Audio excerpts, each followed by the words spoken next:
Welcome to study channel. मेरा नाम है मोहम्मद कैसर। एसएससी सीजीएल 2024 के लिए फॉर्म भरे जा रहे हैं। पूरा फॉर्म कैसे भरना है मैंने ऑलरेडी वीडियो बना दिया है। डिस्क्रिप्शन बॉक्स और पिन कमेंट में लिंक है, एक बार क्लिक करके देख लीजिए। एक सवाल काफ़ी बच्चों का आ रहा था कि जो एडिशनल इन्फॉर्मेशन 2 है जिसमें हमें एग्ज़ाम सेंटर वगैरह भरना है, ये तो आप भर ही लेंगे। इसमें एक ऑप्शन आ रहा है 25.3 फिजिकल लिमिटेशन का।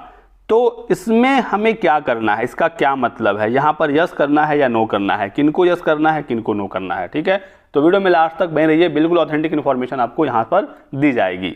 इसके अलावा कोई और आपके डाउट हो तो लिख दीजिए कमेंट सेक्शन में, आपके कमेंट का जवाब मैं बहुत जल्द दे दूंगा। जरूरत पड़ी तो मैं सेपरेट आपके लिए एक वीडियो बना दूंगा। ठीक है, तो देखिए लिखा है यहाँ पर 25.3 में कि यदि आपको कोई फिजिकल लिमिटेशन है एग्जाम देने में, ठीक है, जैसा कि नोटिफिकेशन के 7.2 और 7.3 में बताया गया है, तो फिर आपको यहाँ पर यस करना है। और यदि कोई फिजिकल लिमिटेशन नहीं है तो आप यहाँ पर नो रहने देंगे। अब इस फिजिकल लिमिटेशन का मतलब क्या है हम लोग शॉर्ट में समझ लेते हैं।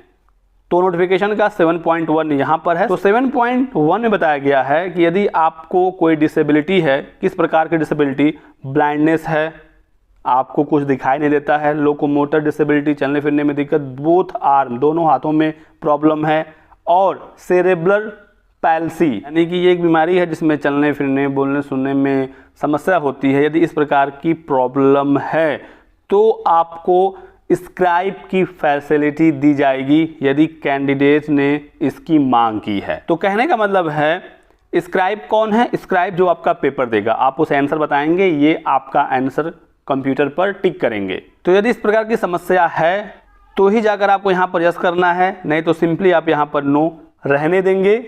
यदि आप नॉर्मल स्टूडेंट हैं और आपको अपनी परीक्षा खुद देनी है, ठीक है, तो आपको कुछ भी यहाँ पर सोचने की आवश्यकता नहीं है। आप यहाँ पर नो करिए, आगे बढ़िए, यहाँ पर कुछ भी क्लिक करने की ज़रूरत नहीं है। ठीक है, तो आप यहीं पर वीडियो बंद करिए, अपने फॉर्म को सबमिट करिए और फिर अपनी पढ़ाई करिए। ठीक है, लेकिन यदि आपके साथ कोई ऐसी समस्या है फिर इस वीडियो को आप कंटिन्यू करिए। ठीक है, फिर ऐसे में आपको यहाँ पर यस करना होगा। यस करेंगे तो फिर यहाँ पर देखिए कह रहा है कि आपको स्क्राइब की आवश्यकता है, तो आप यहाँ पर यस पर क्लिक करेंगे। फिर कह रहा है कि क्या आप जो स्क्राइब है उसकी व्यवस्था आप खुद करेंगे या एसएससी करेगा। यदि आप खुद करेंगे तो आप यहाँ पर यस लिख देंगे। यदि आप खुद नहीं करने वाले हैं, एसएससी से आप स्क्राइब चाहते हैं, तो आप यहाँ पर नो करेंगे। फिर एक और ऑप्शन खुल कर आएगा कि यदि एसएससी आपके लिए स्क्राइब अरेंज करता है तो आपके एग्ज़ाम का मीडियम क्या है, हिंदी है या इंग्लिश है। ठीक है, तो इस प्रकार से आपको ये सारे ऑप्शन फिल करने हैं। और यदि आपको स्क्राइब की आवश्यकता ही नहीं है, यदि आपको कोई ऐसी समस्या ही नहीं है, तो आप सिंपल यहाँ पर नो कर देंगे।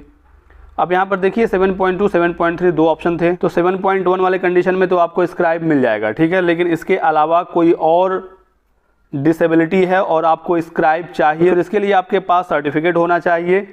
ठीक है, चीफ मेडिकल ऑफिसर CMO या सिविल सर्जन या medical superintendent of government health care से आपको एक सर्टिफिकेट बनवाना होगा जिसका फॉर्मेट अनेक्सर 1 में दिया गया है।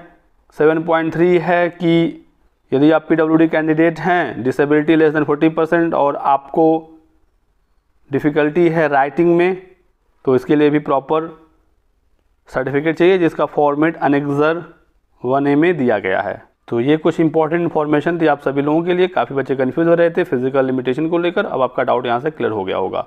वीडियो पसंद आया तो लाइक और शेयर करिएगा, चैनल को सब्सक्राइब कर लें और हमारे साथ बने रहें। Thanks for watching.